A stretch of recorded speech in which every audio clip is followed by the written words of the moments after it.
तो मैं ये कह रहा था कि यूब खान के ख़िलाफ़ जब तहरीक थी तो मैं उस वक़्त रावलपिंडी में अमरपुरा जो था एक मोहल्ला, वहाँ हमारा घर था।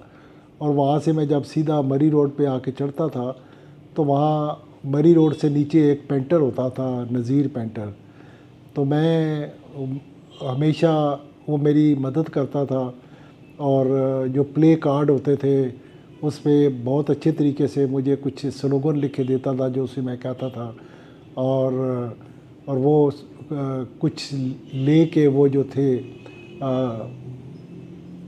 प्ले कार्ड्स वगैरह नीचे स्टैंड लगे होते थे लकड़ी के, वो मैं लेके 2-4 लड़कों में ही तकसीम करता और ख़ुद कुछ अपने हाथ में लेता। और यूँ हम रोज़ रैली निकालते थे, जुलूस निकालते थे और ज़िंदगी यही मामूल था। लेकिन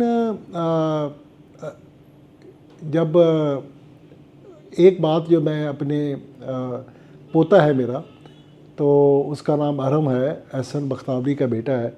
उसने अभी जो ओ लेवल का उसका एग्ज़ाम था, तो उसने ओ लेवल के तमाम जो पेपर थे उसके अंदर उसने ए स्टार लिए। तो मुझे बहुत खुशी हुई कि यार पोता मेरा जो है उसने बेहतर कारकर्दगी का मुज़ाहरा कर रहा है। तो अभी उसके बाद अब उसके ए लेवल के जो एग्ज़ाम जो है ना, पार्ट 1 जो है उसका, वो अभी शुरू होने वाला है। तो मैं उसे कह रहा था कि बेटा देखो, ए लेवल तक, ओ लेवल तक, या मैंने तो मैट्रिक किया, उसने ओ लेवल किया, तो मैं भी बहुत अच्छा स्टूडेंट था। लेकिन जब मैंने एफएससी की तो मेरी जो परफॉर्मेंस थी वो उस तरह नहीं थी, क्योंकि कॉलेज की लाइफ, बंदा एकदम जब लड़कपन से जवानी की तरफ जाता है तो उसकी आदतों के अंदर, उसकी सोच के अंदर, उसकी चाल ढाल में, उसके अफकार में कुछ तब्दीलियाँ आती हैं। तो मैं अपने पोतों से भी कह रहा था, बेटा देखो, तुमने जो मेरा भी रिकॉर्ड था मैट्रिक में बहुत अच्छा था, लेकिन जब एफएससी में गया तो मैं अपने उस रिकॉर्ड को मेंटेन नहीं कर सका। मैंने अगरचे फ़र्स्ट क्लास भी ले ली, नंबर भी मुनासिब आए, लेकिन जिस तरह की परफॉर्मेंस होनी चाहिए थी वैसे नहीं हुई।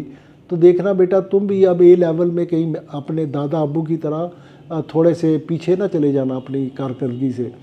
तो ये ज़िंदगी के अंदर एक ये जो उम्र होती है, कॉलेज लाइफ जो होती है, जिसमें आप एफएससी कहते हैं या ग्रेजुएशन कहते हैं, ये ज़िंदगी के 3-4 साल बड़े इंपॉर्टेंट होते हैं।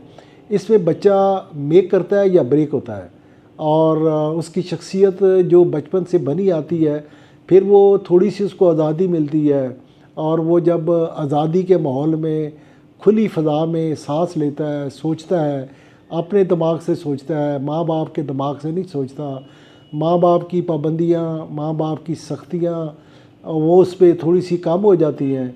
माँ बाप भी उसको थोड़ी बहुत आज़ादी देते हैं, तो उस आज़ादी के साथ बच्चा जो है वो फिर थोड़ा सा अपनी मर्ज़ी से चलता है, और उसके मशागल भी बदल जाते हैं, पढ़ाई के ऊपर उसकी इतनी तवज्जो भी नहीं रहती। तो इसी तरह से मेरे साथ भी कुछ इस तरह ही हुआ। मैंने जैसे कहा कि कोई स्टूडेंट तहरीकों में हिस्सा लेना शुरू कर दिया, और इसी तरह से और दीगर मामलात के अंदर, और सोशल सरगर्मियों के अंदर, तलबा तंजीमों के अंदर, तो अदबी और सकाफ़ती तंजीमों के अंदर, और उसके अंदर मेरा जो एक हल्का असर था पिंडी के अंदर, वो माशाल्लाह बेहतर से बेहतर होता चला गया। और फिर इसके साथ साथ लोगों के साथ जो मेरे राब्ते थे वो बड़े, और यूँ ज़िंदगी का जो सफ़र था। फिर एफएससी का एग्ज़ाम हुआ, तो एफएससी के एग्ज़ाम में मेरे उस वक़्त फ़र्स्ट क्लास थी और मेरे 608 नंबर आए थे, और फर्स्ट डिवीज़न थी। और एक लड़का हमारे पूरे गार्डन कॉलेज में प्री मेडिकल में था, इनाम साहब थे, डॉक्टर इनाम, वो बाद में डॉक्टर बने, और उनके नंबर मुझसे कोई 40-50 ज़्यादा आए। उसके अलावा किसी की भी हमारे कॉलेज में से फ़र्स्ट डिवीज़न नहीं आई थी। लेकिन मेरा मेडिकल कॉलेज में दाखिला नहीं हुआ, मुझे बीडीएस में दाखिला मिला। लेकिन हमारी क्लास के जो बहुत से लड़के थे, जिसमें परवेज़ रशीद था, उसका इंतकाल हो गया। इसी तरह से कुछ और लड़के थे जिनका मुख्तलिफ दीगर कॉलेज में दाखिले हो गए।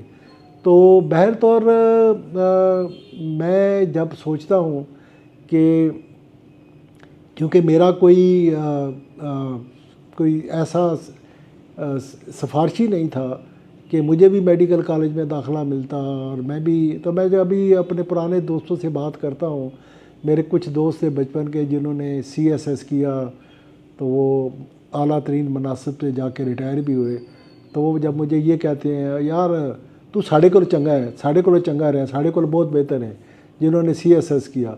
तो बात यह है कि वो ज़िंदगी के हर दौर में मैं समझता हूँ कि अल्लाह ताला ने मुझ पर बहुत मेहनत, बहुत रहमत की, और माँ बाप की दुआएं थी, और अपनी मेहनत थी, अपनी दयानतदारी थी, जिसके साथ मैं ज़िंदगी के सफ़र में आगे बढ़ता चला गया। और अभी तक ज़िंदगी के, अभी मेरी उम्र जो है 70+ है।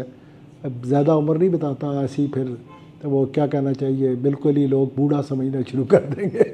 तो मैं ये कहना चाहता हूँ कि ज़िंदगी के सफ़र में मैं अभी भी मैं क्या कहूँ कि जो जवान है आजकल 30-40 के, मैं ये तो नहीं कहता कि मैं अपने बच्चों से भी ज़्यादा एक्टिव हूँ, लेकिन बात यह है कि अभी भी मैं ज़िंदगी बहुत भरपूर अंदाज से गुजार रहा हूँ, अपने आप को ज़िंदा रखा हुआ है, इन्वॉल्व रखा हुआ है, हर चीज़ के अंदर मौजूद हूँ।